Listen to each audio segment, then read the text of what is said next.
오늘 말씀의 제목은 세상을 소동케 하는 사람입니다. 세상을 소동케 하는 사람. 에베소에서 있었던 소동을 오늘 본문에서 말씀하고 있는데, 이 에베소는 바울에게 굉장히 특별한 장소입니다. 이 바울은 전도를 할 때 여러 지역으로 다니면서 전도를 했는데, 대개는 수주, 수달, 수개월, 고린도라고 하는 지역에서는 1년 반 이렇게 교회를 개척하고 그곳에서 복음을 전하고, 근데 이 에베소는 3년을 있었어요. 3년. 그러니까 사도 바울이 다니는 전도 여행 기간 동안에 무려 한 도시에서 3년을 머물러 목회했던, 3년을 머물러 교회를 개척했던 곳은 에베소가 유일합니다. 지난번 성지순례 갔을 때 이 에베소를 다녀왔습니다. 이 에베소는 소아시아 지역 안에서 가장 번성한 도시입니다. 가장 큰 도시예요. 상업 도시입니다. 이 아데미, 여기 보면은 아데미, 그리스 신화에서는 이제 아르테미스 신전, 세계 7대 불가사의 중에 하나입니다. 큰 신전이 이 에베소에 있습니다. 또 에베소에는 도서관도 있고요. 그 도서관에 가서 이렇게 딱 들어가서 제 몸하고 이 도서관 크기하고 어마어마합니다. 도서관이 그렇게 큰 도서관이 있어요. 그런 대도시에서 이 바울은 교회를 개척한 거죠. 사도행전 20장, 우리가 지금 19장을 보는데 20장에 가면 밀레도라고 하는 이 항구에서 이 에베소 교회 장로들을 초대합니다. 그래서 바울이 3차 여행을 끝내고 예루살렘으로 돌아갈 때 에베소에 직접 들려서 장로들하고 인사하면 좋겠지만 에베소의 분위기가 험악하니까 에베소를 들리지는 못하고 밀레도라는 항구에서 장로들을 따로 불러요. 거기서 이제 이별 인사를 하는 겁니다. 그때 사도행전 20장을 이제 나중에 보시면 아시겠지만 정말 눈물겹게 헤어집니다. 사도행전 전체 안에서 바울이 누군가랑 헤어질 때 이렇게 절절하게 헤어진 건 에베소 교회 장로들이에요. 그것은 에베소 교회를 향한 바울의 애정이 얼마나 심했는지, 얼마나 진했는지를 드러내주는 그런 대목이 아니라 할 수 없습니다. 그런 에베소에서 있었던 한 에피소드, 한 해프닝을 오늘 본문에서 소개하고 있는 겁니다. 이 에베소 안에는 여신이 있습니다. 여신. 에베소 사람들이 숭상하는 여신 아르테미스, 아데미라는 여신이 있어요. 지금도 여러분 터키에 가면 이 에베소를 갈 수 있는데, 에베소에 가면 아데미 여신이 쫙 모셔져 있습니다. 관광객들이 이렇게 볼 수 있도록. 근데 만지면 안 되니까 유리에다가 이렇게 쫙 보관해 놔요. 딱 보면 이 아데미 여신이 그대로 보관되어 있어요. 이 아데미 여신은 모든 여신의 어머니죠. 모든 여신의 어머니이면서 풍요와 다산을 상징하는 절대적인 신입니다. 절대적인 신이에요. 자, 이 아데미라고 하는 이 여신이 이 에베소에 살고 있는 이 번성한 이 사람들에게 돈도 주고 명예도 주고 풍요도 주고 다산, 자녀도 주고, 그러니 각 집마다 아데미라는 여신이 있을 수 있죠.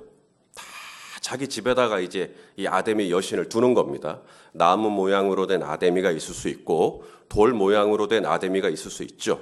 근데 오늘 본문에 보면 은장색이 나옵니다.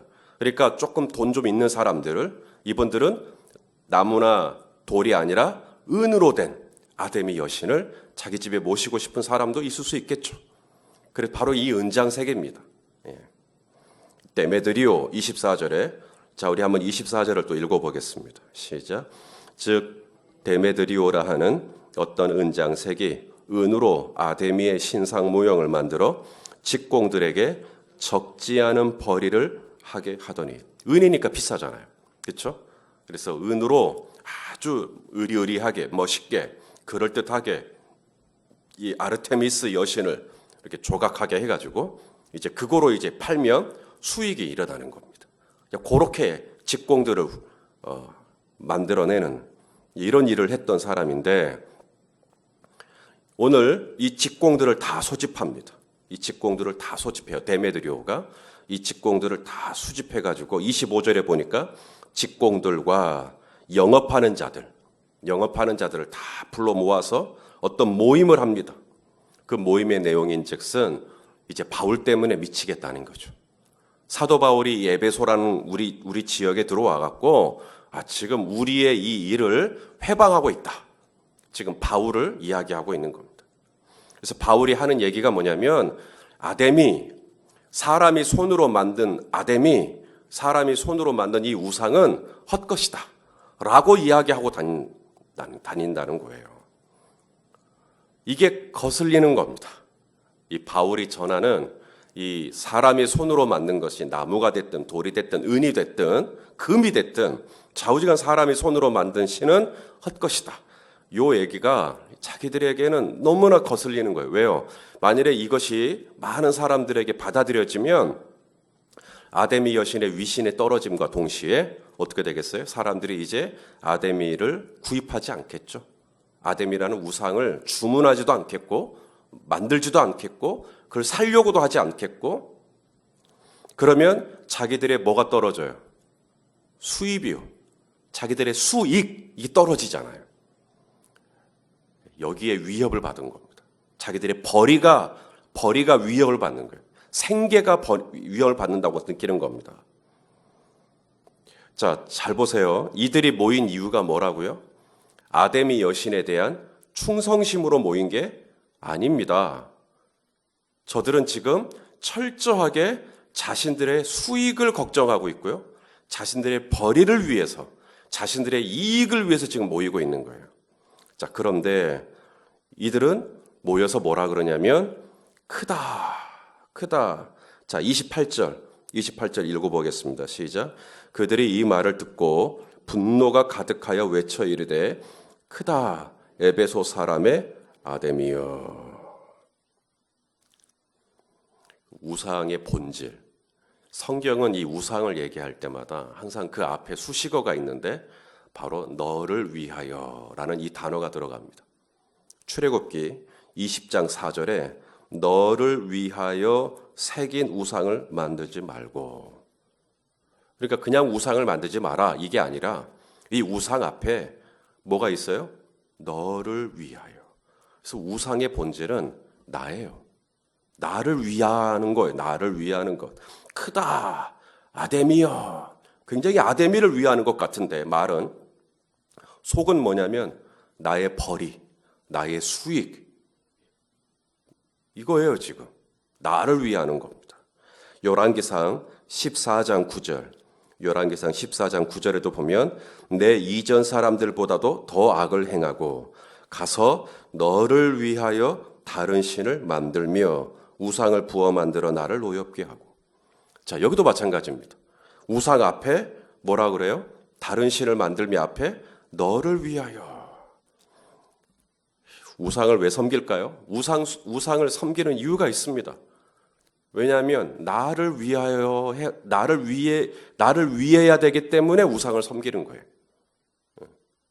그래서 우상은 사라지지 않습니다. 왜냐하면 내가 있는 한, 나를 추구하는 마음, 나를 위하는 마음, 이게 사라지지 않는데 우상은 절대 사라지지 않습니다. 돌이라는 우상이 사라지면 나무를 붙들고, 나무라는 우상이 사라지면 해를 붙들고, 해라는 우상이 사라지면 달을 붙들고, 달이라는 우상이 사라지면 또 별을 붙들고. 왜냐하면 나는 계속 나를 위하는 마음이 있기 때문에 그래요. 사람들 안에 있는 이 죄성이 뭐냐면 자기 안에 이런 이기적인 탐욕이 있는데 그 이기적인 탐욕을 노골적으로 드러내지는 않습니다. 그게 죄성이에요. 나 이런 탐욕적인 사람입니다. 누가 그걸 드러내요?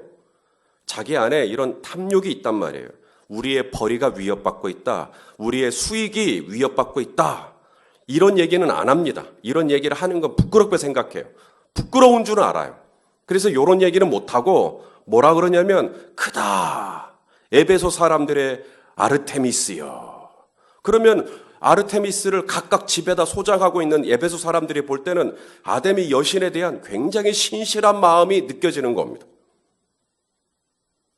하지만 그렇게 아르테미스를 찬양하는 듯하지만 이 아르테미스를 찬양하는 그 이면에는 뭐가 있냐면 나의 재정적인 계산이 들어가 있는 겁니다. 사도행전 16장에 보면 빌립보에 가죠. 바울이 빌립보에 갔을 때 귀신 들린 여종을 고칩니다. 이 귀신 들린 여종이 귀신의 힘으로 뭘 했다 그랬어요? 점을 봤거든요. 점을 봤어요. 근데 바울이 귀신 들린 여종 안에 있는 이 귀신을 쫓아내 버리니까 이 여종이 멀쩡해져 버렸어요. 멀쩡해져 버리니까 점을 볼 수가 없죠. 점을 못 보니까 이 여종, 이 조그만한 이 여자아이가 귀신에 들려서 사람들 점을 봐주는 것으로 인해서 수익을 벌어들였던 사람들이 있어요. 자, 사도행전 16장 19절을 보시면 여종의 주인들은 자기 수익의 소망이 끊어진 것을 보고 뭐가 끊어졌어요? 수익이요. 자기 수익이 끊어졌어요. 그러고 나서 바울과 실라를 붙잡아 장터로 관리들에게 끌어갔다. 자, 바울과 실라를 붙잡은 이유는 딱 하나입니다. 자신들의 수익이 끊어졌기 때문이에요. 그런데 관리들에게 끌고 갔잖아요. 그랬잖아요. 공무원들에게 끌고 갔어요. 그리고 나서 뭐라고 고발을 할까요? 우리 수익이 끊어지게 한 사람들입니다라고 말은 안 합니다. 그건 부끄러운 거니까요. 우리가 이 사람들 때문에 돈을 못 법니다라는 말은 왠지 민망해. 그 얘기를 못 해요. 그리고는 뭐라 그러냐면 20절 상관들 앞에 데리고 가서 말하되 이 사람들이 유대인인데 우리 성을 심히 요란하게 하여 로마 사람인 우리가 받지도 못하고 행하지도 못할 풍속을 전한다. 이게 이유입니다. 이게 빌미예요. 그래서 그 이상한 풍속을 전한다는 이유를 들어서 그를 때리고 감옥에 가둬버리는 겁니다. 이게 죄인입니다. 이런 죄성이 저와 여러분 안에 있어요. 우리가 하나님의 말씀을 묵상할 때 하나님이 어떤 분이냐를 묵상을 해야 돼요. 넘버 원. 두 번째는 죄인이 누구냐를 보셔야 돼요. 정말 보기 싫지만 말씀을 묵상하면서 이게 죄성이구나. 이게 죄인이구나. 그리고 그것을 볼 때 판단하는 마음으로 이 에베소 사람들 고약하네, 못됐네. 그럼 나하고 별개예요. 그런데 이 죄성이 내 안에도 있구나 라고 보면 오늘 이 말씀을 묵상할 때 내 안에 회개가 터지는 겁니다. 그렇게 보셔야 돼요. 묵상을 할 때. 우리 안에 이 죄성이 있다고요. 명분은 굉장히 그럴듯합니다. 명분은 하나님 나라 위하여, 주님의 영광을 위하여, 교회를 유익을 위하여, 나라를 위하여. 근데 저 속에 저 깊은 동기는 뭐냐면 수익의 소망. 저 깊은 동기는 내가 벌어들이는 이 벌이에 대한 소망. 이게 참 계산에 깔려 있어요. 근데 요 얘기는 드러내면 부끄러우니까 그도다 에베소 사람들이 아데미여 요렇게 하고 있는 겁니다. 자, 직공들과 이 일을 영업하는 자들이 그렇게 크도다 막 이러면서 아데미 여신을 찬양하니까 사람들이 더 분위기가 험악해집니다. 29절에 보니까 온 시내가 요란했다. 온 이 에베소 시내가 들썩이는 겁니다. 그리고는 마게도냐 사람, 바울하고 같이 다니는 마게도냐 사람 가이오와 아리스다고를 붙들고 극장으로 돌진합니다. 극장으로 돌진해요. 그리고 극장에 모인 수많은 사람들이 큰 소리로 또다시 뭐라고 찬양합니까?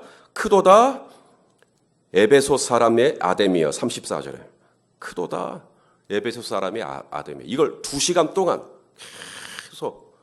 여러분, 아데미를 찬양하는 사람도 2시간 동안 찬양하면 진짜 살아계신 하나님을 찬양하는 우리는 2시간도 아까워해야 되지 않을까요?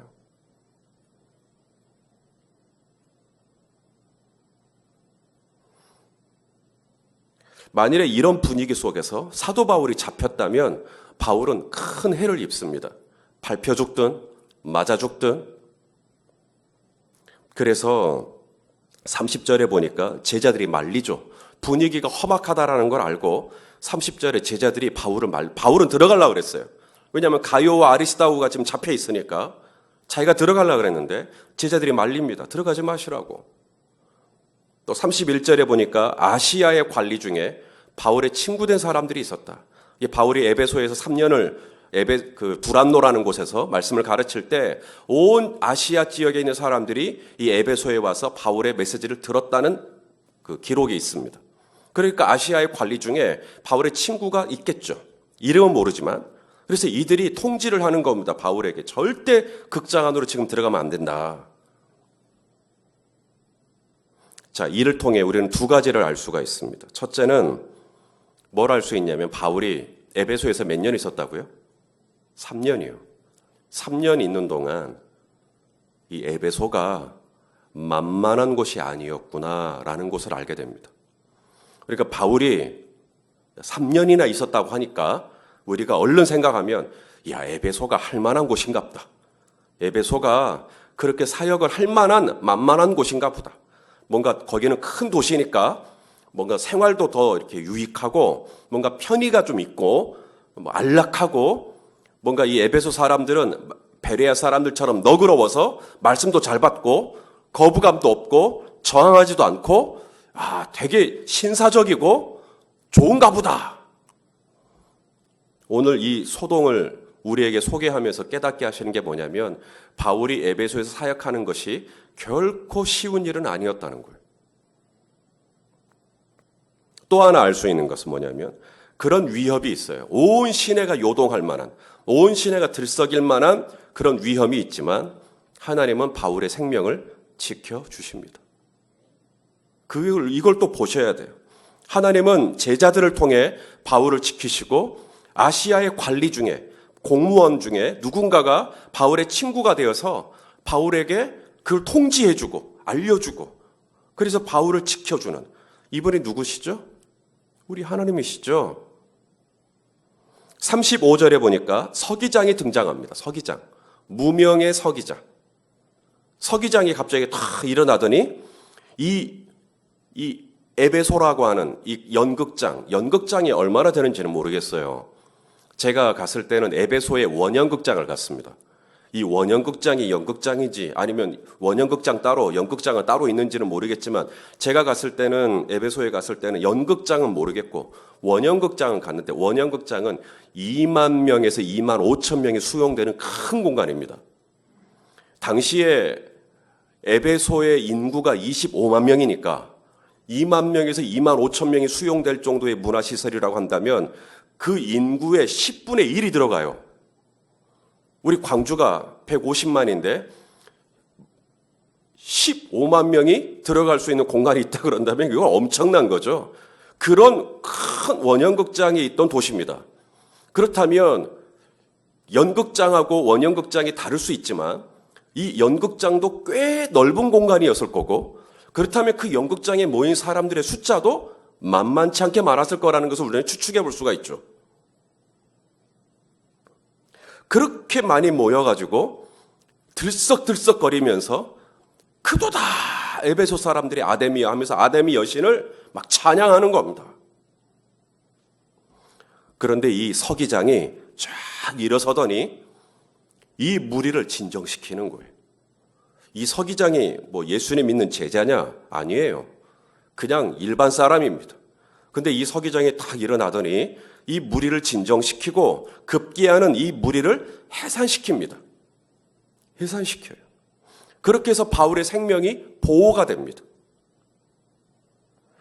성도 여러분, 그 연극장에 사람들이 발 디딜 틈도 없이 빽빽하게 둘러서서 손을 높이 들고 그도다 에베소 사람이 아데미여 하면 막 찬양할 때 당장은 이 분위기가 뭔 일을 이뤄낼 것 같아요. 당장은 이 분위기가 뭔가를 하긴 할 것 같아요.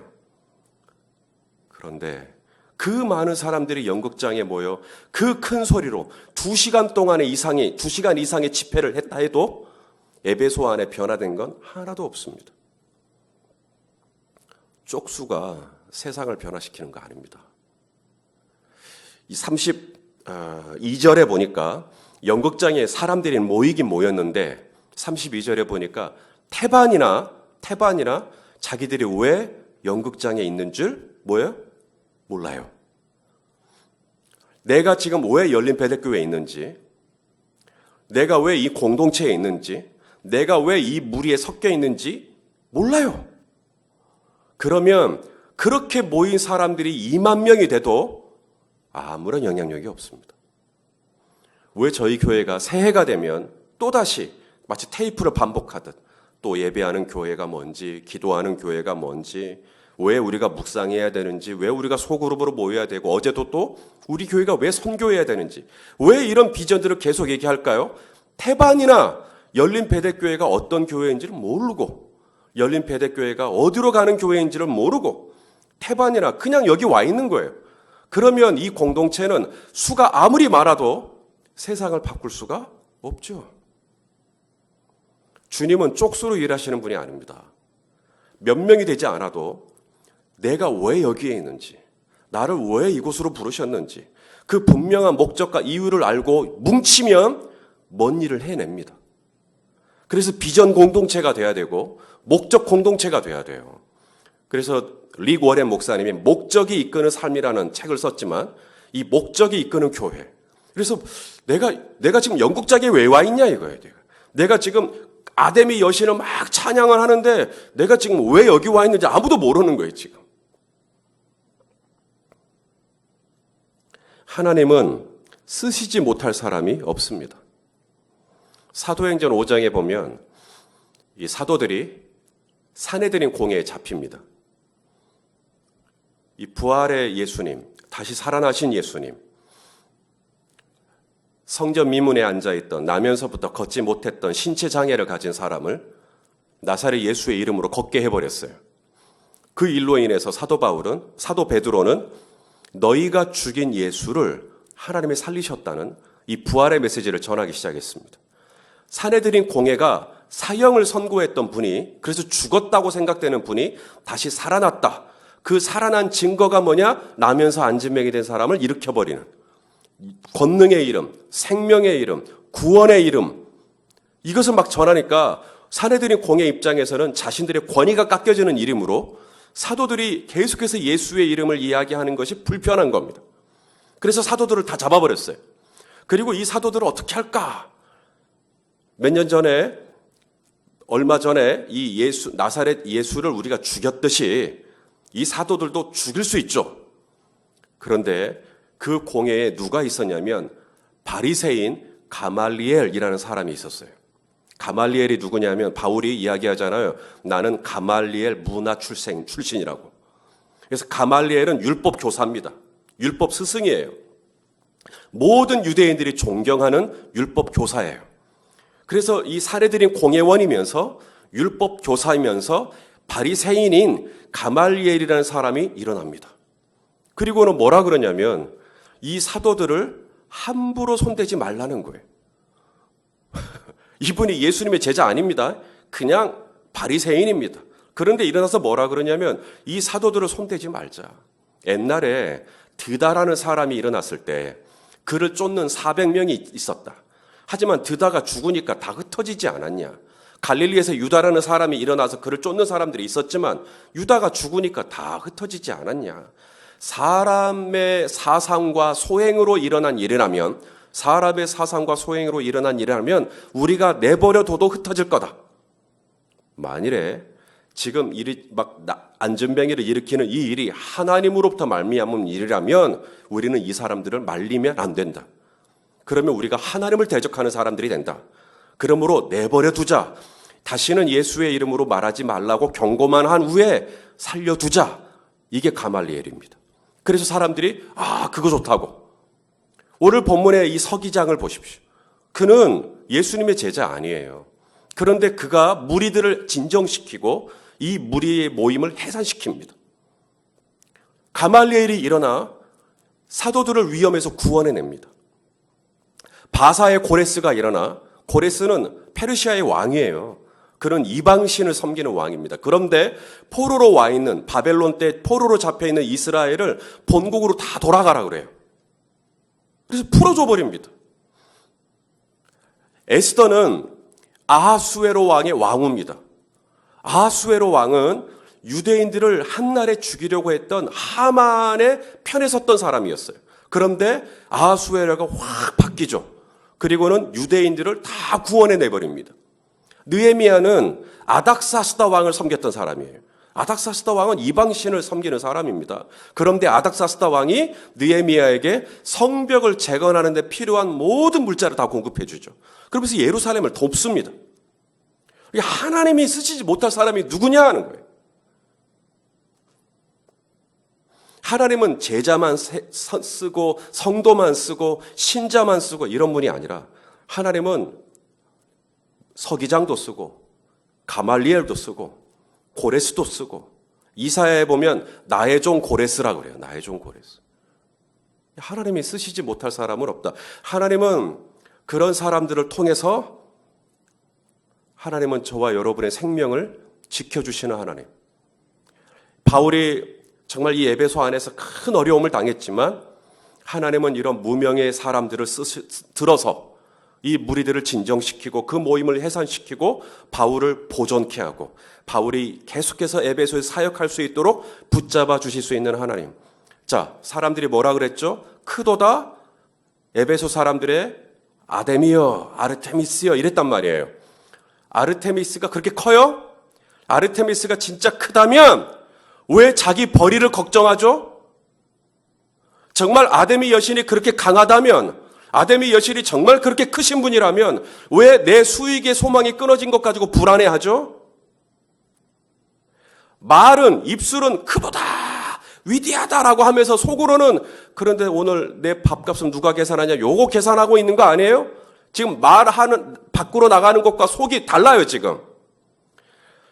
말은 크도다 해놓고 걱정하고 있어요. 자기 벌이에 대해서, 자기 수익에 대해서. 그건 큰 건 아니죠. 진짜 크신 분은 누구냐? 서기장을 사용하실 수 있고 제자들을 사용하셔서 바울을 말리고 아시아의 관원들을 들어서 바울의 생명을 보존하고 가말리엘을 들어서 사도들의 생명을 보존하고 고레스를 통해서 민족의 역사를 바꿔버리실 수 있는 여러분, 이 하나님이 진짜 크신 하나님이시죠. 너희가 무엇을 먹을까 무엇을 마실까 염려하지 마라. 내가 다 줄게. 이분이 우리 하나님 아니십니까? 우리가 이 크신 하나님, 위대하신 하나님을 찬양할 때 우리가 아르테미스를 찬양하는 이 사람들보다 조금도 못할 이유가 없죠. 오늘도 정말 위대하시고 정말 크시고 정말 나의 삶 가운데 깊이 있게 관여하실 수 있는 생명의 하나님을 붙들고 그 하나님께 정말 즐겁게 기도의 자리로 나아가시고 하나님을 찬양하는 오늘 하루가 되시기를 예수님의 이름으로 축원합니다.